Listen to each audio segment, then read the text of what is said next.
Ladies and gentlemen, I have something really cool for you today. Today we're going to look at the Guinness records of piano playing. The fastest, the most piano keys hit in 1 minute. And before you think that you're gonna see a pianist playing an ordinary piece, no, we are talking about people who are hitting keys just with 2 fingers while using actually their fingers as little hammers. This, by the way, was the old record in 2017. We're gonna listen to that, and we're gonna check also in what is today the most piano keys hit in 1 minute. Now, you could say like, yeah, but this is not piano playing. What's it all this about? Well, it's something very different compared to like playing with your 2 hands with all 5 fingers over the entire keyboard. So I guess when we are hitting here a ceiling in speed, that we safely can say, okay, but that is what is maximum humanly possible. And while we are saying that, I'm going to share with you also something else, because you all know we are dealing a lot here on this channel with tempo reconstruction. Some people think that's the only thing I'm doing. Well, now with writing the book and the manuscript, we will be finished the end of June. Recording this in April 25. Check it out. It will not be published, our book, in July 25. There is some work to do. But the manuscript, we have good hopes that we are able to close the manuscript, finish it, and so doing that, of course. But tempo reconstruction, guys, is just the first step as a musician that is interested. If you're interested in reconstructing the original intention of the composer, well, then your journey starts with tempo reconstruction. And so why? Because changing tempo is changing everything. You change just a little bit of tempo and the entire piece changes. Well, you may like that, and there is nothing wrong with that. There's nothing wrong with like a huge variety of what kind of interpretations. It's not maybe interpretations, like the ways of seeing a piece of music. And if that, that variety suits you, that's fine, and it's nice. I mean, there is nothing wrong with that. Not pointing fingers to, hey, you play too slow and you play too fast. We are only looking for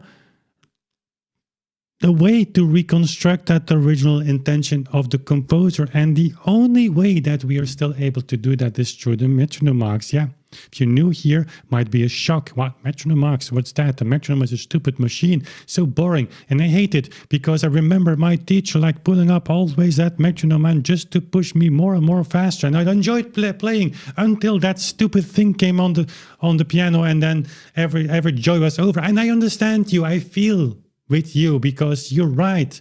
That thing is not built to push people over certain barriers. That thing was originally built for composers, to give that to them and to say like, here, you have a device. Beethoven embraced it. All composers at that time, 1815, embraced it. Why? Because finally they had something that they could measure their pieces, the tempo, so important for them. And we have so many beautiful quotes from that time that say like, yeah, from now till the end of days, every person will now, our tempo, our piece, the character of that piece, Caroceni writes about that so clearly, will be fixed forever for future generations. That's for you. So we should be happy with that thing, but of course it's being abused. Anyways, the world record is very fast, but is it fast enough to match all the metronome marks that we have of that time? Because that's the mystery. Beethoven's metronome marks are so out of line with what human people can do, what humans can do, what people can do. Well, that's to be seen, not in his days. And yet it's so problematic. How many blog posts, how many YouTube videos, how many books have you read, seen, watched, listened to about Beethoven's metronome marks that are just incredibly fast, faster than we actually think they are? So Beethoven must have had a broken metronome, or he was reading the value of the metronome underneath the weight instead of like it's supposed to do whatever. It's all, of course, a way of trying to solve that mystery. And if Beethoven is already problematic, well, then I have bad news for you, because what we are going to see after we see these guys here in a minute hitting the most piano keys in 1 minute, that will make you think twice about Beethoven's metronome marks. It's already a little bit of a spoiler, but I'm not giving it away completely. let's start by looking at the Guinness records of piano playing. But before we do that, do me a big favor, like this video. Also, if you've not subscribed, subscribe to this channel. You know, I want to grow this channel to 100,000 one day. Hopefully we will succeed in that. And also much love to my Patreons. There's a link in the description box for you to check it out if it's something for you. There are updates, there are podcasts, there are hangouts. My patrons make it possible that I'm recording this video for you right now. So without further ado, let's check out these incredible people. So here we have the previous world record, and the guy hits 824 keys in 1 minute, which results in 13.7 notes per second.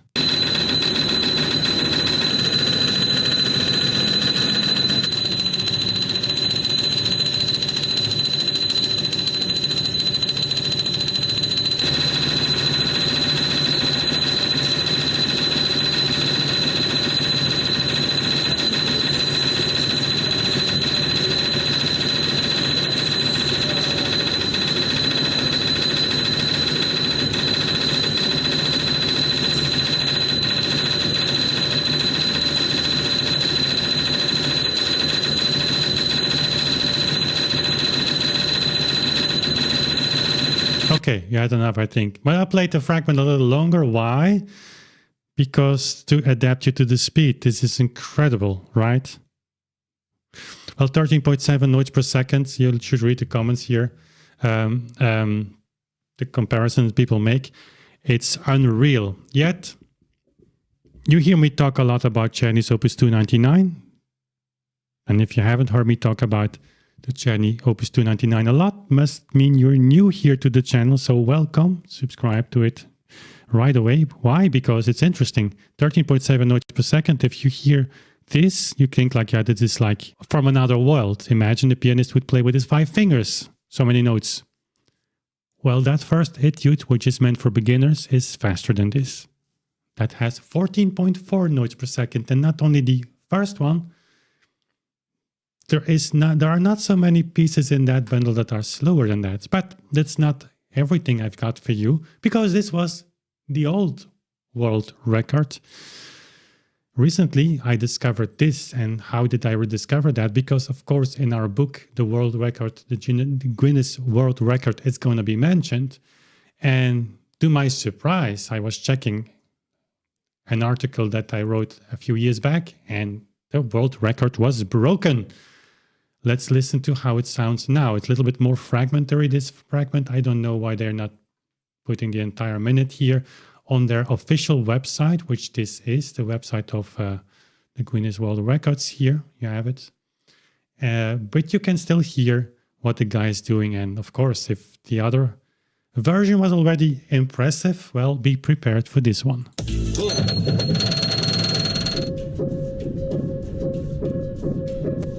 Keita Hattori from Japan might be the world's fastest pianist.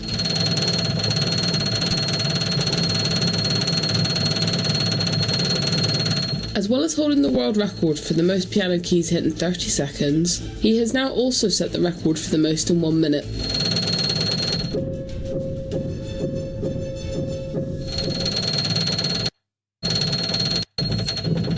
In fact, this is the 3rd time he has broken this record in the last 18 months.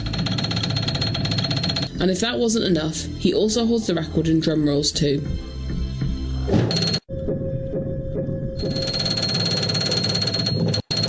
Okay, so yeah, apparently regularity is not an issue here, but I cannot blame these guys. I mean, missing some notes, I wouldn't be able to do that. Of course, again, if you look at this, you could say like, okay, but this is not piano playing in a regular way. And that's absolutely true. There's a reason why people play like this if they want to hit the most notes per minute. When you play like that, you're using your 2 fingers with the entire support of your arms and body, very fixed wrists. So you actually become like more like a hammer machine.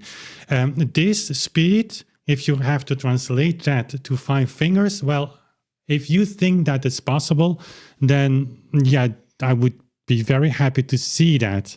But this is the official world record of fastest, most played keys, most hit keys in a minute. That's how I should say that. So 1030 keys hit in 1 minute. That corresponds to no less than 17.1 notes per second. Take that, Wim Wenders flat earther, because 17.1 notes, now it's possible, right? Your Czerny Opus 299 becomes like child's play. Invite this guy and he will easily do it. Well, I don't think that will necessarily be the case. But 70 notes per second won't do it. For instance, here you have Karl Czerny, yes, but we will be showing some other examples, don't worry, it's not only crazy Czerny. Velocissimo, so by no stretch of the imagination, slow I would say.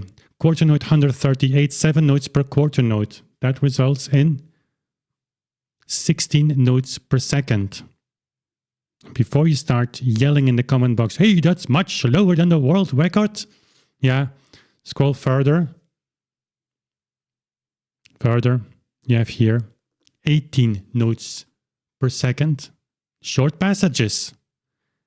But don't forget how the guy sounded, right? So what you hear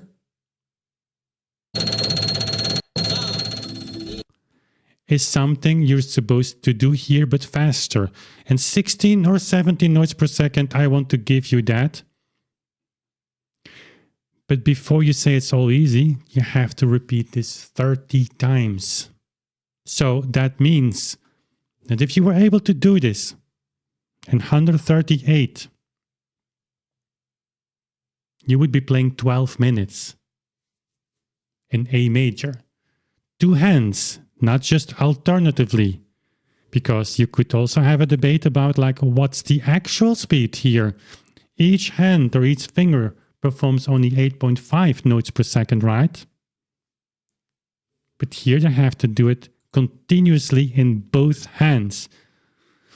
And if you think that the entire piece or the entire bundle here is so much easier and that these tempi are actually not really meant to be played, well, then you have to read the preface by Czerny, in which he says you have to play everything in the marked tempos. So in the tempo and the metronome marks. And this is like very difficult music.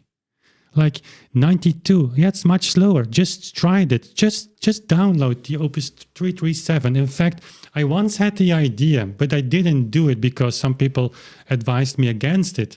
Like to just say, okay, I'm going to grant 5,000 euros for the person who's coming to my place and play on my forte piano. You can choose one or the other. This entire bundle in the metronome marks prescribed by Czerny. And if you cannot do it, you owe me 5,000 euros. I mean, that's how ridiculous this is if you think that it is possible. I'm not going to stand too long still. I didn't do that because, yeah, there's a kind of provocation there. I can see it. But guys, it would work great as a YouTube title, right? But I mean, why am I so sure that it's not possible? Every piece with the repeated notes, even if you would be able to hit those notes in that speed, it's slower than the Opus 299. But the combination of the what you have to play is insane. So this, of course, is virtuosic music in whole beat. But anyways, let's move on. Here's your beloved Opus 299. Well, only, let's say 14.5 notes per second. That's, of course, all doable, right? With all the nuances, as Czerny writes. And then in the left hand, with no pedal, piano here, whatever. But then we come to number 4, presto, 16 notes per second. Well, think of this poor guy. 16 notes per second. Okay, let's leave Czerny behind. Here, you have Franz Liszt. Symphony number 7. It's a scherzo. These ossia passages are, I kid you not, in single beat 19.7 notes per second. So this is not fast enough. Granted, you only have to do that for one bar, but there are a lot of bars like that. 19.7 notes per second. Even in whole beat, this becomes like not easy, but doable. And keep in mind that Liszt made these transcriptions for first year students of conservatories to be sight readable. They're not my words. It's a letter by Liszt to Breitkopf, the publishers of these transcriptions. Here, André de Miraut. I told you, a lot of times there's so much music that we never play anymore. Have you ever played etudes by Miraut? Here, Allegrissimo. 21 notes per second. Just scroll through that piece. And if you play this in whole beat, you're still hitting 10.5 notes per second. Who can do that of you watching right now? Leave it in the comments. And if you say, yes, I want to see a video of this, right? In whole beat. This is a piece, if you want to play this in whole beat, you are among the best pianists of today. I mean, this goes on and on and on. I shared with you recently Alcan's etudes. I mean, they're just crazy. And then people say like, but Chopin is the pinnacle of virtuosity. No, it's not. And just scroll through this entire bundle of etudes. Look everything up from De Miraut. It's ongoing. 21 notes per second, not continuously. Yeah, continuously in this case. I mean, doesn't make any sense, right? So whole beat never existed. Here, ever heard of Henri Litolf? Maybe, I think it's the same as the publisher. Allegro con fuoco. Here, 22 notes per second. You can say like, okay, but you just, whatever, just one time. Yeah, one time. No, second time. And then the orchestra starts. And guess what? There's a lot of times, 22 notes per second. Listen, I could go on and on and on and on, and I'm not going to do that. You search for all the bel canto ornaments that Chopin wrote in his concerti, in his nocturnes, that other composers in that ornamented way, like every time you have these smaller notes, they go easily 15, 16, 20, 25 notes per second sometimes. I could have pulled up like his Beethoven's Opus 31 number 3, if I'm not mistaken, or number 2, that's the A flat major sonata, where you have 12 notes, like as a bridge where Czerny says like, okay, they are very fast, but play them in tempo. Well, in the metronome given by Czerny in his Opus 500, this pianoforte school, that passage, you should play 30 notes, 0 notes per second. Only 12 notes. Yeah, that's true. It's not possible. Also not only for 12 notes. In whole beat, that will become 15. For 12 notes, that's just possible. Just possible, but not for pages long. So go and check some pieces out. You will be surprised. You will be surprised how many virtuosic music was written in the 19th century, and even also music that was not virtuosic in the sense of like, I want to show off like Chopin nocturnes, with shorter passages, Beethoven slow movements with like bel canto ornamentation, Mozart, Haydn. Okay, we don't have metronome marks for those pieces. We have metronome marks by Czerny, Moscheles, and later editions. Okay, but then check them. What for Moscheles and Czerny was supposedly be normal to be able to play those. I mean, we have so many instances there where we beat the world record, the Guinness record of most piano keys hit in a minute. That, I mean, only this as an argument, that would, I think, be enough for you to, if you are very skeptical, to sit down and at least for the coming 3 minutes, give Holbeat a chance to be the logical solution to end all the metronome mysteries that we have today. But you know what? I don't want to make this video longer than necessary. That was my only point. I sometimes think that people are very susceptible to storytelling, to this kind of mystery that I like that. For the love of God, I cannot understand why that article that was published in 2020 by these Spanish authors, where they came again with the idea of Beethoven reading the metronome marks below the weight instead of on top of the weight, was originally an idea of Peter Stadler in 1977. And their article has a lot of resemblance to that of Peter Stadler. While they didn't mention that, maybe they didn't know that, but then the peer review boards should, I mean, that's obvious, right? That, I mean, I would know that, but I don't understand why that even, I think, hit the New York Times, because there was a solution to the problem. And then when you come like, guys, but actually it's very simple. You just take 2 ticks for 1. It's the back and forth, like a pendulum, like physicists read or use their pendulums today, still 1 and 2. Your kids, when they go to music school, learn music like that. I mean, but when you say it like that, we won't hit the page 1 of the New York Times, right? I mean, it's unbelievable how many people still today come to me through email or on the comment box. Like, Wim, do you know this article? Yes, I even made a video on that right after it was published. And of course, nobody cares. I mean, nobody, you care. And I care about you a lot, but you get my point.